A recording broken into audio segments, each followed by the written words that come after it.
Hey everybody, this video is called All Are Defeated, and today we're going to continue our pass-through study at the midway point in the book of Joshua, in Joshua chapter 12, where we're going to look at the kings from the east and the west that are conquered by Israel.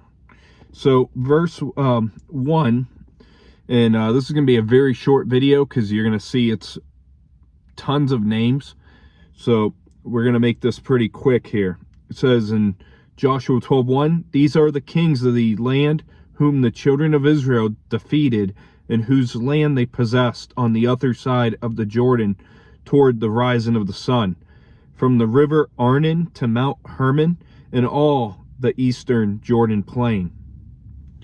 So today's chapter, we're looking at the kings who were defeated by Israel of the east, and this occurred under Moses as well as the west. In verse 2 and 3 it says, one king was Sihon, king of the Amorites, who dwelt in Heshbon and ruled half of Gilead from Aroer, which is on the bank of the river Arnon, from the middle of that river even as far as the river Jabbok, which is the border of the Ammonites. In the eastern Jordan plain, from the sea of Chinneroth as far as the sea of the Arabah, the salt sea, the road to Beth Jeshemoth, and southward below the slopes of Pisgah. And so in verses 2 and 3 here, we see the defeat of King Sihon, which many of you already heard of his name before, the king of the Amorites, and his land that Israel had possessed.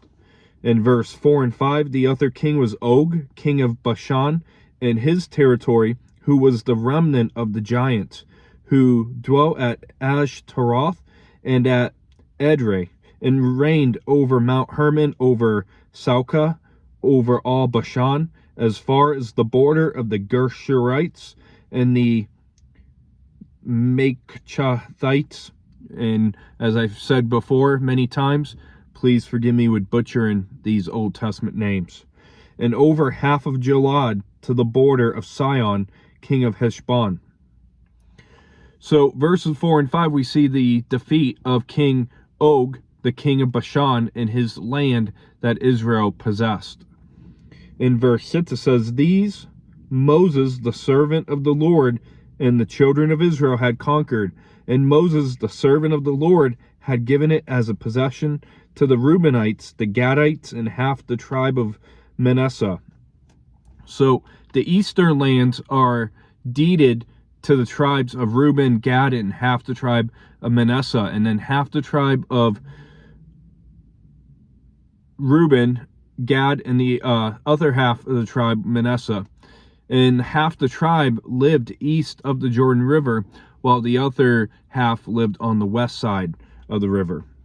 In verse 7 and 8 it says, and these are the kings of the country which Joshua and the children of Israel conquered on this side of the Jordan, on the west from Baal-gad to in the valley of Lebanon, as far as Mount Halak, and the ascent to Seir, which Joshua gave to the tribes of Israel as a possession according to their divisions, in the mountain country, in the lowlands, in the Jordan plain, in the slopes of the wilderness, and in the south, the Hittites, the Amorites, the Canaanites, the Perizzites, the Hivites, and the Jebusites.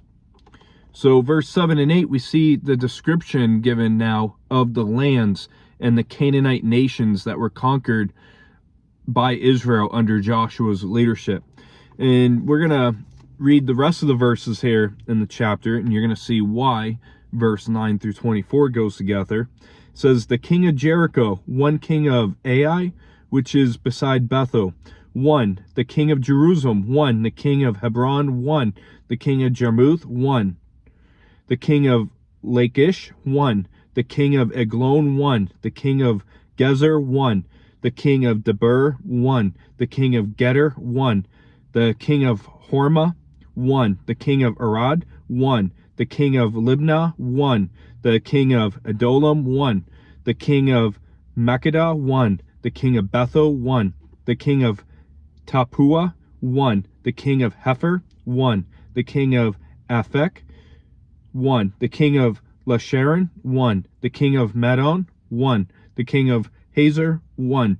The king of Shimron, 1. The king of Akshaph, 1. The king of Tanakh, 1. The king of Megiddo, 1. The king of Kadesh, 1. The king of Jokneam and Caramo, 1. The king of Dor in the heights of Dor, 1. The king of the people of Gilgal, 1. The king of Tirzah, 1. All the kings, 31.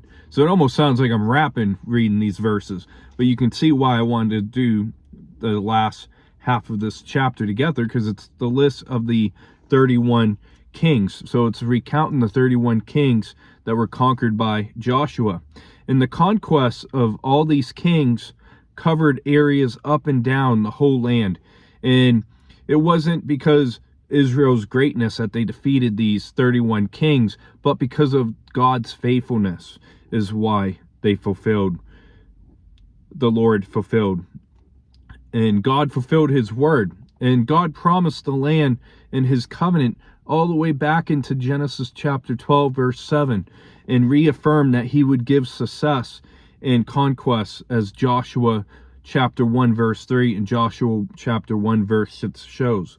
So many people, when you go through these types of chapters where it's genealogies or just a list of names, it can be very hard to go through. I mean, you can't really make a sermon out of it, but you can review it quickly and see what it's talking about. And, you know, we see God's faithfulness to Israel, and that's something we should reflect on, you know, not just the names or trying to make a cool Christian rap song out of this passage.